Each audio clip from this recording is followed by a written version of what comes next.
The late afternoon sun cast long shadows across Central Park as Peter Parker meandered along the winding path, his camera hanging loosely around his neck. For once, the city seemed quiet.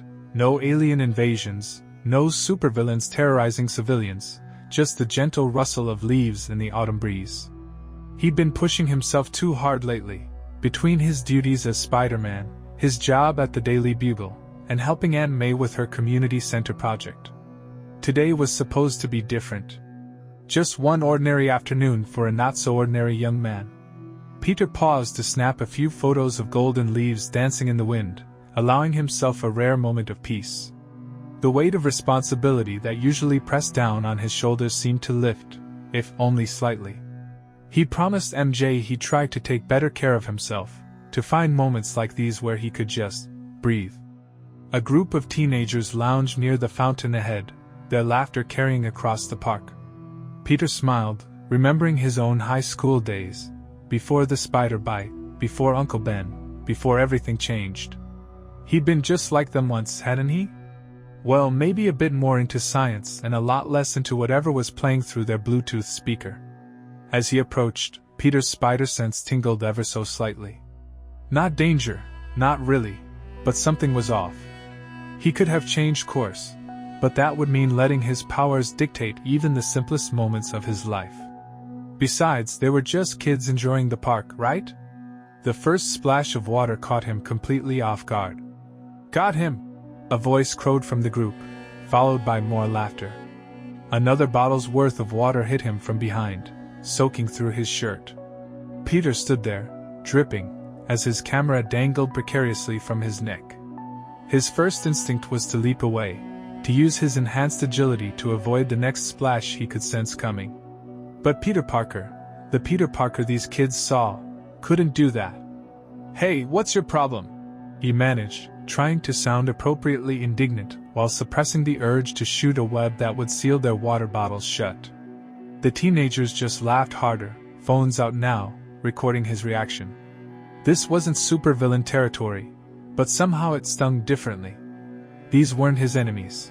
They were just ordinary kids choosing to be cruel for their own entertainment.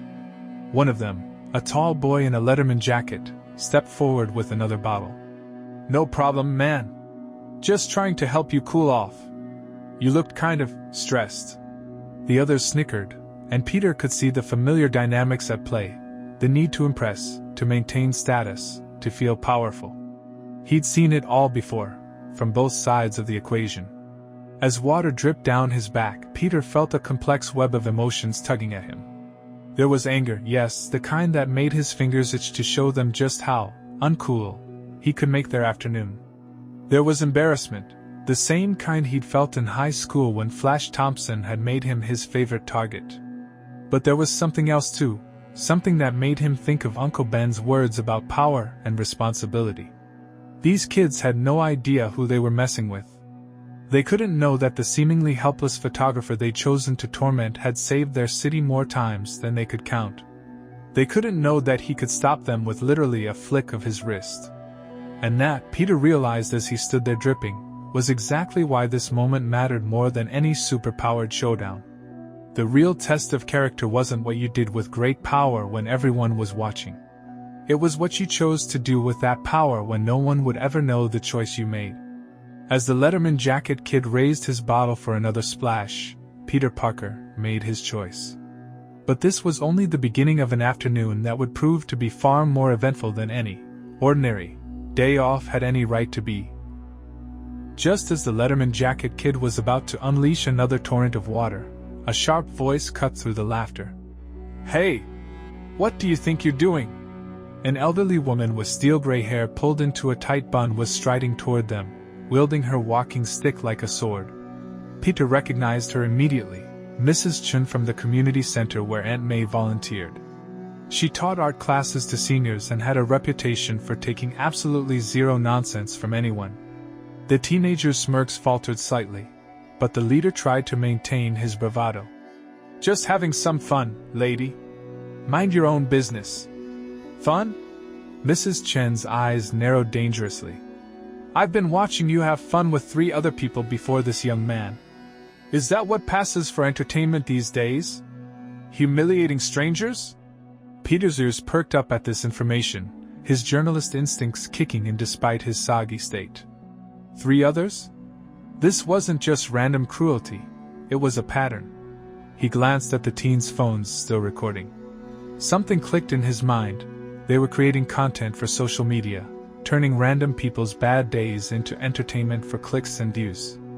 The group started to shift uncomfortably under Mrs. Chen's stern gaze, but their leader wasn't backing down. Look, we're not hurting anyone. It's just water. People love these videos online. They get millions of views. Oh, millions of views? Mrs. Chen's voice dripped with sarcasm. Well, that certainly justifies everything. I'm sure that'll be a great comfort to the young mother whose phone you ruined an hour ago. The one with all her baby's pictures on it. Peter felt his jaw tighten. He'd been ready to walk away, to let this go as just another minor indignity in Peter Parker's life. But now this was different. He might not be able to handle this as Spider-Man, but maybe Peter Parker, photographer for the Daily Bugle, could do something instead. He cleared his throat, drawing attention back to himself. Actually, I'd love to hear more about these other incidents. He pulled out his press badge, thankful it was in his water-resistant wallet. Peter Parker, Daily Bugle. How would you feel about giving me an interview, Mrs. Chen? I think our readers would be very interested in a story about social media pranks and their real-world consequences. The color drained from the teenagers' faces. One of them, a girl in a pink hoodie who'd been hanging toward the back of the group, quickly lowered her phone. Jake, maybe we should delete those videos? Peter suggested, his voice firm but not unkind. That might be a good start. Though I'm sure the mom with the ruined phone might appreciate knowing who's responsible for replacing it. Jake, the Letterman jacket kid, started to puff up like he might argue, but Mrs. Chen took a step forward, her walking stick tapping ominously against the pavement. I have all the little performances recorded right here, she said, patting her pocket. Was going to take it to the park security office, but I suppose the Daily Bugle might be interested too. The situation hung in perfect balance for a moment. Peter could see the calculations running behind Jake's eyes, the potential viral fame versus the very real consequences now looming before them. But there was something else there too, something that reminded Peter of his own moments of clarity after making mistakes. What happened next would shape not just the afternoon, but the lives of everyone involved in ways none of them could predict. Because sometimes the most important lessons about power and responsibility come from unexpected teachers, even if one of them happens to be a secretly superpowered photographer, and the other is an elderly art teacher with a walking stick and a steel spine. And unknown to all of them, someone else was watching this scene unfold from the shadows of the park's trees, someone who would soon turn this seemingly simple afternoon into something far more complicated. The tension broke when Jake's shoulders slumped, his facade of confidence crumbling. We'll delete the videos, he muttered, nudging his friends to do the same. The girl in the pink hoodie was already frantically tapping her screen. But Peter's spider sense suddenly thrummed to life, not the sharp warning of immediate danger, but the low buzz that suggested something wasn't quite right. He scanned the area while pretending to check his camera for water damage. There, in the shadows of a massive oak tree, a figure stood unnaturally still, watching the scene unfold. About the woman's phone, Mrs. Chen pressed, drawing Peter's attention back to the immediate situation. I believe she said she works at the coffee shop near the east entrance. Lucy's, I think it was called. Jake shifted uncomfortably. I don't have enough money to replace a phone. Neither do I, added another boy, his earlier bravado completely evaporated. Peter was about to suggest they work out a payment plan when his enhanced hearing picked up a sound that made his blood run cold, the distinctive click of a high-end camera shutter, followed by a quiet chuckle from the direction of the oak tree. Tell you what, Peter said quickly, making a show of checking his watch. Why don't we all walk over to Lucy's right now? Maybe we can work something out. He needed to get these kids moving, away from whatever was happening in the shadows. Mrs. Chen raised an eyebrow at his sudden urgency but seemed to sense something in his tone. An excellent suggestion. she said, herding the teenagers with her walking stick like a shepherd with reluctant sheep. As they began walking, Peter deliberately lagged behind, pretending to gather his wet belongings. The figure under the oak tree moved, not away, as expected, but toward him. Peter's fingers tensed, ready to activate his web shooters hidden under his sleeves. "Quite the performance, Mr. Parker," came a smooth voice. A man in an expensive suit stepped into view, holding a camera that probably cost more than 6 months of Peter's rent. Or should I say, Spider-Man? Peter's heart skipped a beat, but he forced a confused laugh. Spider-Man? Sir, I think the heat might be getting to you. I'm just a photographer who needs to dry off. The man's smile didn't reach his eyes. Come now. That composure under pressure, the way you positioned yourself to protect the old woman while confronting those kids, the subtle scan of your surroundings. Did you think no one would ever notice? I've been watching you for weeks. Peter? Mrs. Chen called from ahead. Is everything all right? Fine. Peter called back, his mind racing. Just checking my camera settings. The man lowered his voice. I have quite the collection of interesting photographs, Mr. Parker. Moments where you react just a bit too quickly. Move just a bit too gracefully. Nothing definitive on its own, but together. He patted his camera. Well, let's just say I'm adding to my portfolio today. What do you want? Peter asked, keeping his voice steady despite the alarm bells ringing in his head. A conversation. Tonight, 8 p.m., at the Riverside Cafe.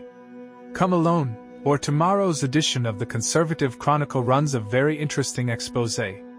I'm sure Jonah Jameson would love to learn that his photographer is the very menace he's been crusading against. Before Peter could respond, the man turned and walked away, disappearing into the growing evening shadows as smoothly as he had emerged.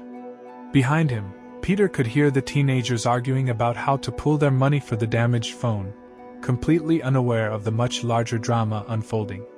Peter stood there, dripping wet in the cooling air, facing a decision that seemed far more complicated than any supervillain battle. The simple afternoon he'd hoped for had turned into something else entirely. A reminder that sometimes the biggest threats don't come from costumed villains or alien invasions, but from quiet observers with sharp eyes and sharper motives. And somehow, he had just a few hours to figure out how Peter Parker was going to handle this situation without revealing Spider-Man's identity to the world. Peter's mind raced as he helped Mrs. Chen escort the teenagers to Lucy's coffee shop. The young barista's face lit up with surprise when Jake and his friends awkwardly offered to replace her phone, stumbling through an apology that seemed far more genuine than anyone expected. But Peter was only half listening, his thoughts consumed by the approaching evening meeting. After ensuring the teenagers had exchanged contact information with the barista and worked out a payment plan, Peter excused himself and found a quiet corner of the park. He pulled out his phone, his fingers hovering over MJ's number before moving to Aunt May's, then finally landing on a different contact altogether. Betty Brandt speaking, came the crisp voice of the Daily Bugle's best investigative reporter. Betty, it's Peter. Remember when you said you owed me for that Rhino exclusive? I need to cash in that favor, and I need it fast. There was a pause on the other end. Peter Parker asking for help? This must be serious. What do you need? Everything you can find on photographers who work for the Conservative Chronicle. Especially anyone new, or anyone who specializes in surveillance shots. Peter's voice dropped lower. And Betty? I need it before 8 p.m. That's barely 3 hours, Pete. I know. But you're the best at what you do and... He hesitated. Let's just say it's important. Really important. Betty's typing could already be heard in the background. Give me 2 hours. And Peter? Be careful. The Chronicle's been desperate for a big story lately. Their readership's down 40% this quarter. After hanging up, Peter found himself walking toward the park's east side, where the teenagers' pranks had started. His photographer's eye noticed things others might miss. The angles, the sight lines, the shadowy spots where someone could wait unseen. The man had said he'd been watching for weeks. Had this afternoon's incident been a test? Or an opportunity? His phone buzzed, a text from Betty with a preliminary finding. The Chronicle had recently hired Marcus Vale, a former private investigator turned photographer, known for getting impossible shots of celebrities in compromising situations. Several lawsuits had been filed against him, all settled out of court. Peter's jaw clenched. A PI would know how to build a circumstantial case, how to piece together seemingly innocent moments into something more damning. And if he'd been watching for weeks. Another buzz. This time from Mrs. Chin. "Young man, that suited photographer who spoke to you, I've seen him before. He was at the community center last week, claiming to do a story on senior art programs. Asked a lot of questions about you and your aunt." The pieces were falling into place, but something still felt off. Peter's reporter instincts, honed by years at the Bugle, nagged at him. Why would a struggling newspaper invest so much time and resources into watching a freelance photographer? Unless... His phone buzzed again. "Betty. Peter, there's something else. The Chronicle's parent company? They were just bought out by a familiar name, Norman Osborn." Peter stopped dead in his tracks. Of course. This wasn't about selling newspapers. It was about control. Osborn had always suspected Peter's connection to Spider-Man, but he'd never been able to prove it. Now he was trying a different approach, using a PI-turned-photographer as his proxy. The sun was getting lower, casting long shadows across the park. In less than 3 hours, Peter was supposed to meet a man who could destroy his life with a camera click. But now, knowing who was really behind it all, he couldn't just react, he needed to plan. Because Norman Osborn had made one crucial mistake. He'd given Peter Parker, photographer and journalist, enough time to do what he did best, investigate. And sometimes Peter realized the best defense isn't a web shooter or super strength, but information. As he headed home to change and prepare for the meeting, Peter couldn't help but smile grimly. The real question wasn't how Spider-Man would handle this situation. It was how Peter Parker would turn the tables on a man who thought he had the perfect shot. The Riverside Cafe was mostly empty when Peter arrived at 7:55 p.m., his laptop bag slung over one shoulder, his camera around his neck. Marcus Vale sat at a corner table, his expensive camera placed deliberately in front of him like a weapon on display. "Right on time, Mr. Parker." Vale smiled, gesturing to the seat across from him. "I trust you've had time to consider your situation?" Peter sat down, placing his own camera and laptop on the table with careful precision. "I have. But first, I'm curious. How long did it take Norman Osborn to convince you to stake out a freelance photographer?" Vale's smile flickered just slightly. "I don't know what you're..." "Here's what I find interesting," Peter continued, opening his laptop. "Last week, you visited the community center to research a story about senior art programs. But the Chronicle hasn't run a community interest piece in over 6 months, not since Osborn Communications bought them out. You've been busy," Vale said, his voice losing its smooth edge. "You could say that. Betty Brant, you know, the Bugle's top investigative reporter? She found something fascinating." Peter turned the laptop screen toward Vale.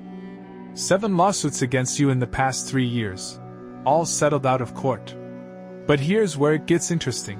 The settlements were all paid by shell companies that trace back to Oscorp subsidiaries. Vale's hand moved slightly closer to his camera. "Circumstantial. Like your photos of me?" Peter countered. "But wait, there's more. Mrs. Chin, the woman from the park? She's not just an art teacher. She used to work in corporate security. 30 years at Stark Industries. She recognized your surveillance techniques immediately." A bead of sweat appeared on Vale's forehead. "You can't prove anything." "Maybe not. But Jonah Jameson can. See, he hates Spider-Man, but he hates corporate corruption even more. And when I showed him the evidence of Osborn using the Chronicle for personal vendettas..." Peter pulled out his phone, showing Vale the draft article on the Bugle's content management system. "Well, let's just say tomorrow's headline isn't going to be about me. Osborn will bury you," Vale warned, but his voice lacked conviction. "Maybe. But my story is already uploaded to the Bugle's server. Even if something happens to me, it goes live at midnight. Peter leaned forward. So here's what's going to happen. You're going to give me your camera's memory card. All of them. Then you're going to tell Osborne that your evidence was inconclusive. And if any photos of me ever surface, well... He gestured to his laptop, where documentation of Vale's past settlements glowed on the screen. Vale stared at him for a long moment, then slowly placed his memory cards on the table. You know, he said, almost admiringly. When Osborne hired me, he said you were just some lucky kid with a camera. But you're not, are you? You're something else entirely. Peter pocketed the memory cards. I'm just a photographer who had a really interesting walk in the park today. Speaking of which, he pulled out his own camera. Want to see the photos I took of you photographing those teenagers? I'm sure the parents would be very interested. 10 minutes later, Peter walked out of the cafe, Vale's memory cards secure in his pocket. His phone buzzed, a text from Jake, the teenager from the park, sending a photo of him and his friends at Lucy's coffee shop, all pooling their money for the first payment on the damaged phone. Below it was a simple message. Thanks for giving us a chance to fix things. Peter smiled, thinking about choices and consequences, about power and responsibility. Sometimes the greatest victories didn't come from throwing punches or swinging between buildings. Sometimes they came from understanding people, their motivations, their weaknesses, and their capacity to change. The sun had fully set now, and somewhere in the distance, police sirens wailed. Peter's smile widened as he ducked into an alley, reaching for his backpack. His day off might have gotten complicated, but that didn't mean Spider-Man couldn't still fit in a patrol before bedtime. After all, with great power comes great responsibility, whether you're wearing a mask or not. As he swung away into the night, Peter couldn't help but chuckle at how his attempt at a peaceful afternoon had turned out. But then again, in his experience, the best stories often came from the most unexpected moments. And this one, he had to admit, would make for one interesting entry in his journal, right after he finished writing up that corruption exposé for the Bugle. Just another day in the life of Peter Parker, your friendly neighborhood photographer/superhero. Tell us in the comments what part of this story impressed you the most. If you liked it, please like, subscribe, and ring the bell so you don't miss the next videos. See you in the world of incredible events.